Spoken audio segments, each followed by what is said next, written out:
Hey guys, it's Grandma here, and today we are with our new video on Fallout 76. I have made this video very earlier, and in this video we are going to talk about the gameplay, graphics, new weapons, and absolutely the open world of this game.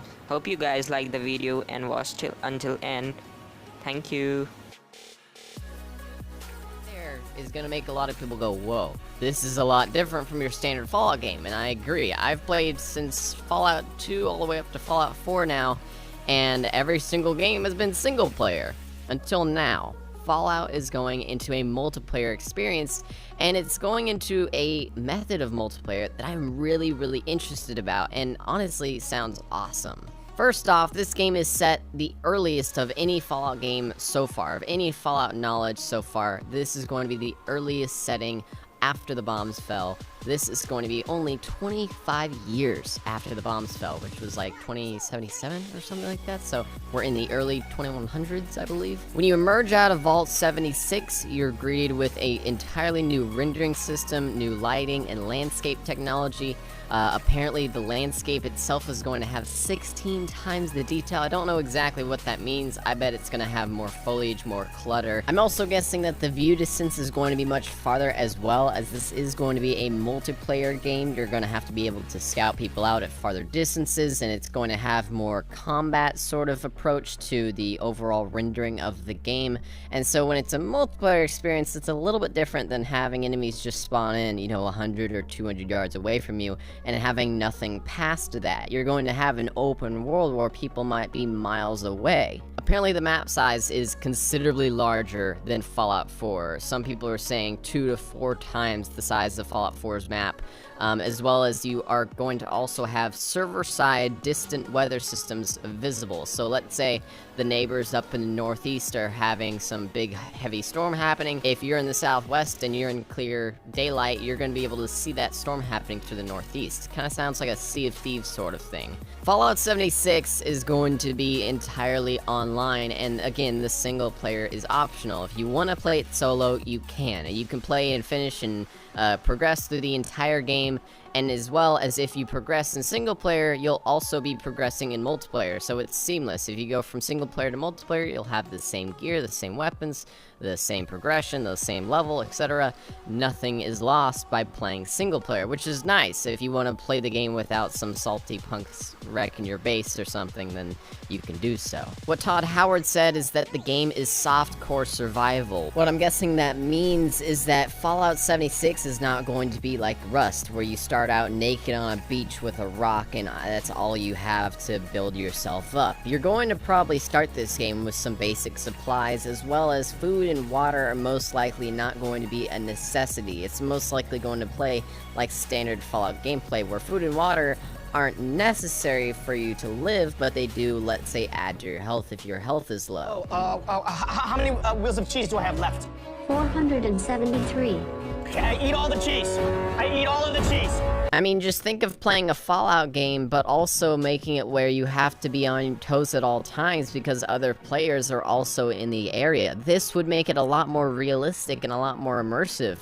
Not just a person versus environment game where you can turn down the difficulty and not be scared at all. This is going to make it really hardcore because you now have to be wary of other survivors in the area. This can make large-scale combat be very interesting because you could have a firefight that lasts 30 minutes between you and a rival faction because the area is so big. You have the possibility to go on flanking routes, to go on sneak attacks, to wait until nighttime until ambushing their base or something. I mean, there's a lot of possibilities here that the game is going to allow you to do.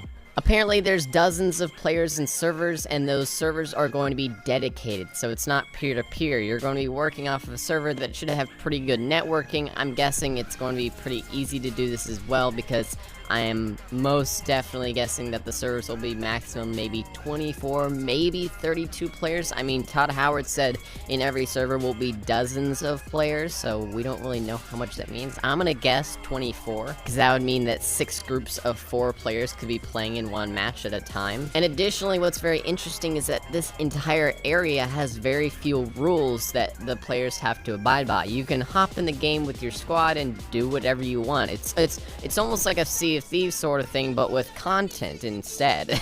You can team up with your 3 friends, you can build camps wherever, you can move camps wherever you want.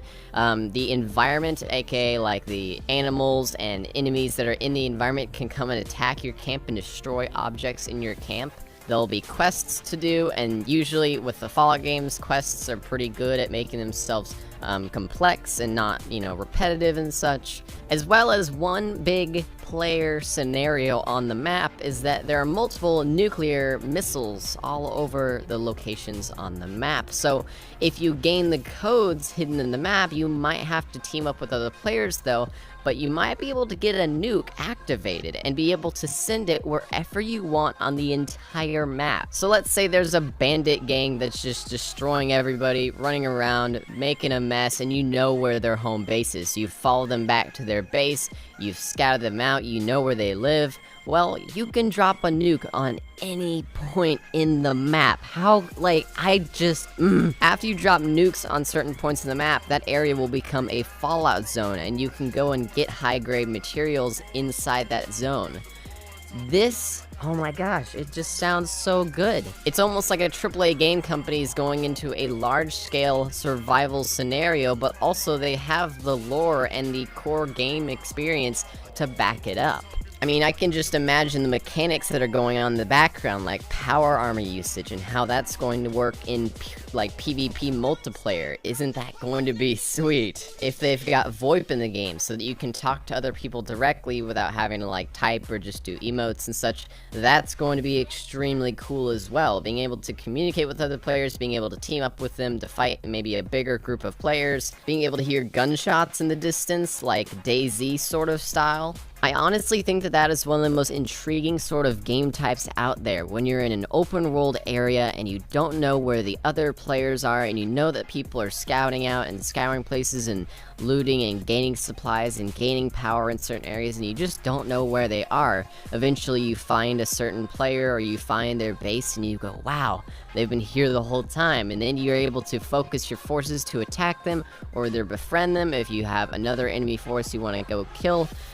I think that there's just a lot of awesome PvP elements that might come into this game, and also, I mean, this is a huge tangent off of a standard Fallout game, and it's good that Todd Howard mentioned, you can play this game fully, all the way from 0 to 100 solo. You can do this all by yourself, and it will play and act like a standard Fallout game, and that's a really, really cool thing. I mean, having the ability to build camps wherever you want and, drop nukes wherever you want as a solo player will still be useful. But I also think that with this jump into a totally different direction for Fallout, this might bring one of the potentially best Fallout games we've ever played, if this is done right. And this is something that's very hard to do right. It's a multiplayer game. This is a multiplayer game for a game series that's never been multiplayer before, so this is going to be one of the biggest challenges Bethesda has yet, but I trust that they can really pull it off. And I think that there's going to be a lot of post-launch content that'll most likely fix a lot of the problems that players are going to have, and also they're having a beta for the first time for a Fallout game, which is good that it's a multiplayer game, and it's going to have a beta. That's a good sign.